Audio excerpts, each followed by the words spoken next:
Okay, so in 9.1 we went over general differential equations. Now I want to go over what we call separable differential equations.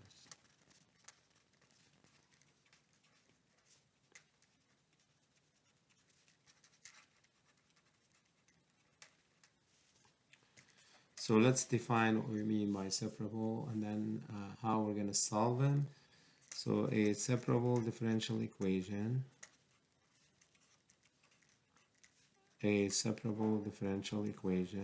basically is when you can separate the x variables from the y variables, or any two variables involved.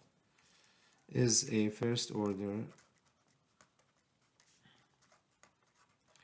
so there's first derivative in there, differential equation in which the expression for the first derivative, dy by dx, can be factored as a function of x times a function of y. So you can separate them. A function of y. So basically, dy by dx can be written as g of x of y, or you can write dy by dx as g of x over h of y, where f of y is 1 over h of y. So you can just write f of y as 1 over h of y. And then you can write it like this. And you can see now you can separate your y's from your x's. So you can write h of y dy. And then you can easily integrate. That's the whole point. So you can solve for y. So once you do that, then you integrate both sides, then you solve for y. So that's the idea. Once you know you can separate the variables, then you can try to solve it at least. So how do we solve the differential equation? Y prime equals square root of x over 3y. So you can see that you have f of x g of y, or f of x h of y, and this is dy by dx root x over 3y. So you can just write 3y dy equals root x dx, and then integrate both sides. So 3 over 2y squared equals x to the 1/2, so 2/3 x to the 3/2 plus c, or y squared equals 4/9 x to the 3/2 plus c1, where c1 is, we multiplied by 2/3, so c1 is 2/3 c. It's another constant, okay? So basically I multiplied the whole thing by 2/3 and I got that. And you can solve for y if you want, plus or minus square root of 4 over 9 x to the 3/2 plus c1. Page 626, number 8. Page 626, number 8. dy by dx equals 2x times the quantity y squared plus 1. So you can separate those, the y's, you can divide by y squared plus 1, and then times by dx. And then you integrate. So integral of 1 over y squared plus 1 is tangent inverse y, and that's x squared plus c. So tangent both sides. So tangent inverse y is tangent x squared plus c. So y is tangent x squared plus c. Alright, so separate the variables and then integrate basically. 18, page 626. Now we have an initial value problem, x plus 3y squared, square root of x plus 1, dy by dx equals 0, with the initial condition 1 equals 0 equals 1. So how do we solve the initial value problem? Let's see if we can separate the x's from the y's. So we can write we can move the x over, so write 3y squared square root of x squared plus 1 dy by dx. If we move the x over, that equals negative x. Now we can times by dx and divide by square root of x squared plus 1, so 3y squared dy, negative x over square root of x squared plus 1 dx. So I divided by square root of x squared plus 1 and then multiply by dx, and that's what I got. Integrate. So that's y cubed equals, well, if you want to use u substitution to integrate this, u is x squared plus 1. So du is 2x dx, so 2x. And then 1/2. Then we have a negative. So 1/2 integral of u to the negative 1/2 du, which is y cubed equals negative 1/2. That's u to the 1/2 times 2 plus c. So y cubed, sorry, that's 1/2. So y cubed is negative square root of u, but u is x squared plus 1 plus c. But we have y of 0 equals 1. That's what the initial condition is for, to find c. So 1 equals negative root 1 plus c, so c is 2. And y cubed equals negative square root of x squared plus 1 plus 2. Now, of course, you can go one step further and do cube root both sides. So cube root of negative square root of y squared plus 1 plus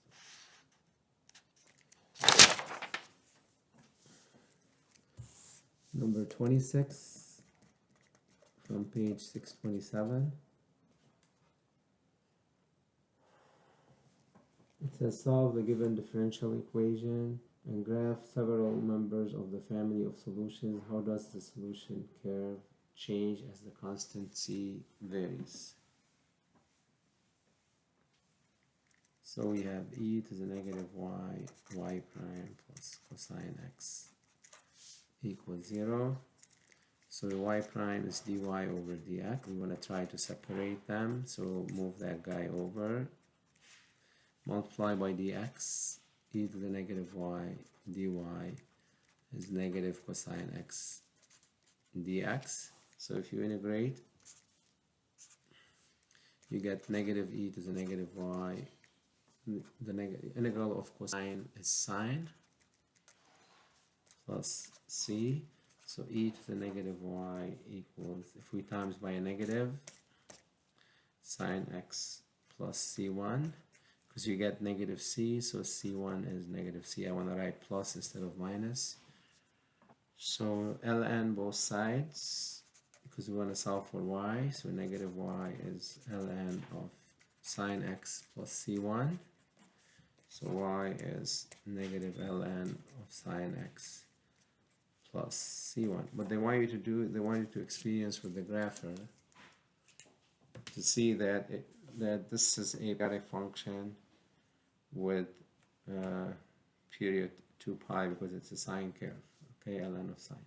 So you can punch that into your grapher, like c equals 0, and then c equals pi, and c equals 2 pi. So for instance, you want to do negative, let's see.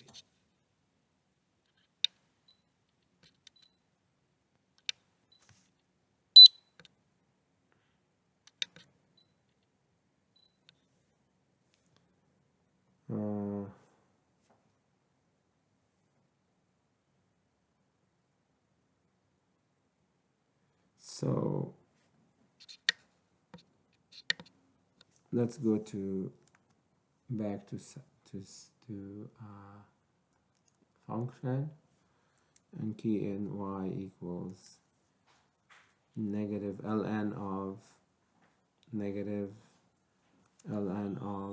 sine x, and then let's do sine x negative ln of sine x sine of x say plus pi, and then negative ln of sine x plus 2 pi, just to experiment with this and see what goes on. So let's do zoom trig 7. So this is the first one, and this is the second one, the plus pi.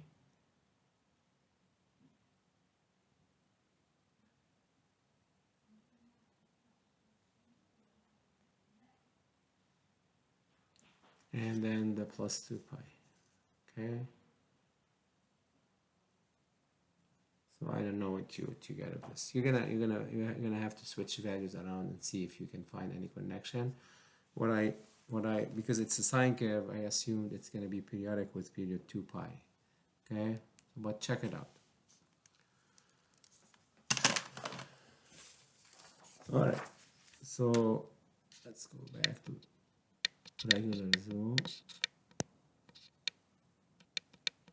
Okay, so number 36, page 627. 36, page 627. Let's see what it says in there. It says an integral equation is an equation that contains an unknown function y of x and an integral that involves y of x. Solve the given integral equation. Use an initial condition obtained from the integral equation.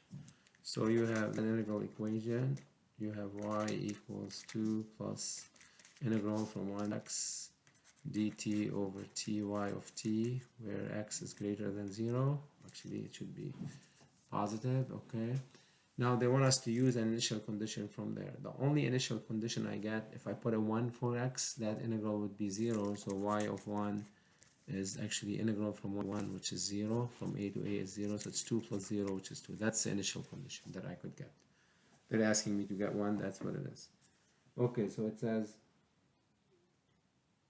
an integral is will solve the given integral equation. Okay, so we need to find y. Or we have it as an integral. So look, if we find the derivative of this, according to the second fundamental theorem of calculus, the derivative of 2 is 0 plus derivative of a to x f of t dt is f of x. So you plug the x in for t. So x 1 over x y of x. Okay, 1 over x y of x. So now this is dy by dx is 1 over x y of x. So we can separate them. We can write y dy is 1 over x dx. So if we integrate, we get y squared over 2 is ln of x plus c, and y squared plus 2 ln of x plus 2c, which is, we're going to call c1, it's 2c because we multiplied by 2. So y equals square root of 2 ln of x plus c. 1, again, y is positive, obviously, because 2 plus, that's a positive integral and it's positive. So, but we can find c1 since y of 1 is 2. That means 2 equals square root of 2 ln of 1. So c1 is 4. So y equals square root of 2 ln of x plus 4. Or you can write ln of x squared plus 4. Okay? And actually I have, for those of you who like to do extra, I have 48. I have it as an optional.